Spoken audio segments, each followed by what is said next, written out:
नमस्कार दोस्तों, इस चैनल पर आने के लिए धन्यवाद। कृपया हमारे इस चैनल को सब्सक्राइब करें। हमारे इस चैनल पे हिस्ट्री एंड बायोग्राफी और बहुत अच्छी कहानी भी आती रहेगी, इसलिए चैनल को सब्सक्राइब करें। धन्यवाद। नमस्कार दोस्तों, इस वीडियो में हम वाल्टर एलियास डिज्नी की जीवनी के बारे में बात करेंगे। अगर आप अभी तक हमारे इस चैनल को सब्सक्राइब नहीं किए तो सब्सक्राइब करें। हमारे इस चैनल पर ऐसे ही वीडियो आती रहेगी। तो चलिए शुरू करते हैं। वाल्टर एलियास डिज्नी 5 दिसंबर 1901, 15 दिसंबर 1966, एक अमेरिकी उद्यमी, एनिमेटर, लेखक, आवाज अभिनेता और फिल्म निर्माता थे। अमेरिकी एनिमेशन उद्योग के अग्रणी, उन्होंने कार्टून के उत्पादन में कई विकास शुरू किए। एक फिल्म निर्माता के रूप में डिज्नी के पास 59 नामांकन में से 22 ऑस्कर जीतने वाले एक व्यक्ति द्वारा अर्जित किए गए अधिकांश अकादमी पुरस्कारों का रिकॉर्ड है। उन्हें अन्य सम्मानों के साथ 2 golden globe special achievement award और एक एमी अवार्ड से सम्मानित किया गया।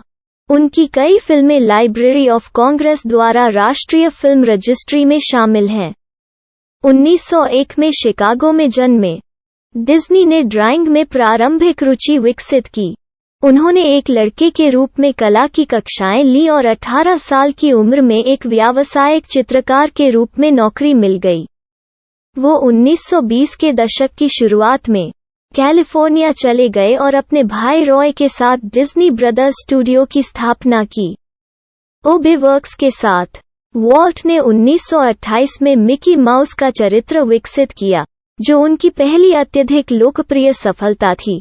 उन्होंने प्रारंभिक वर्षों में अपनी रचना के लिए आवाज भी प्रदान की। जैसे जैसे स्टूडियो बढ़ता गया, डिज्नी अधिक साहसी होता गया, जिसमें synchronised sound, full colour 3 strip Technicolor, feature length cartoon और कैमरों में तकनीकी विकास की शुरुआत हुई। Snow White and the 7 dwarfs 1937, Pinocchio, Fantasia, दोनों 1940, डम्बो 1941 और बाम्बी 1942 जैसी विशेषताओं में देखे गए परिणामों ने एनिमेटेड फिल्म के विकास को आगे बढ़ाया। द्वितीय विश्व युद्ध के बाद नई एनिमेटेड और लाइव एक्शन फिल्मों का अनुसरण किया गया, जिसमें समीक्षकों द्वारा सफल सिंड्रेला 1950 और मैरी पॉपिंस 1964 शामिल हैं, जिनमें से बाद में 5 अकादमी पुरस्कार प्राप्त हुए। 1950 के दशक में डिज्नी ने मनोरंजन पार्क उद्योग में विस्तार किया और 1955 में उन्होंने कैलिफोर्निया के अनाहेम में डिज्नीलैंड खोला। इस परियोजना को निधि देने के लिए उन्होंने वॉल्ट डिज्नी के डिज्नीलैंड और द मिकी माउस क्लब जैसे टेलीविजन कार्यक्रमों में विविधता लाई। वो 1959 मास्को मेले, 1960 के शीतकालीन ओलंपिक और 1964 के न्यूयॉर्क विश्व मेले की योजना बनाने में भी शामिल थे। 1965 में उन्होंने एक और थीम पार्क, डिज्नी वर्ल्ड का विकास शुरू किया, जिसका दिल एक नए प्रकार का शहर होना था। Experimental prototype community of tomorrow, Epcot.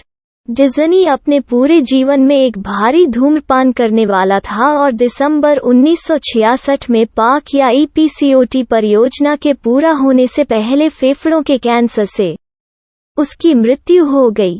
Disney निजी तौर पर एक शर्मीला, आत्महीन और असुरक्षित व्यक्ति था, लेकिन उसने एक गर्म और बाहर जाने वाले सार्वजनिक व्यक्तित्व को अपनाया। उनके पास उन लोगों से उच्च मानक और उच्च अपेक्षाएं थीं जिनके साथ उन्होंने काम किया। यद्यपि आरोप लगाए गए हैं कि वो नस्लवादी या यहूदी विरोधी थे, लेकिन कई लोगों ने उनका खंडन किया है जो उन्हें जानते थे।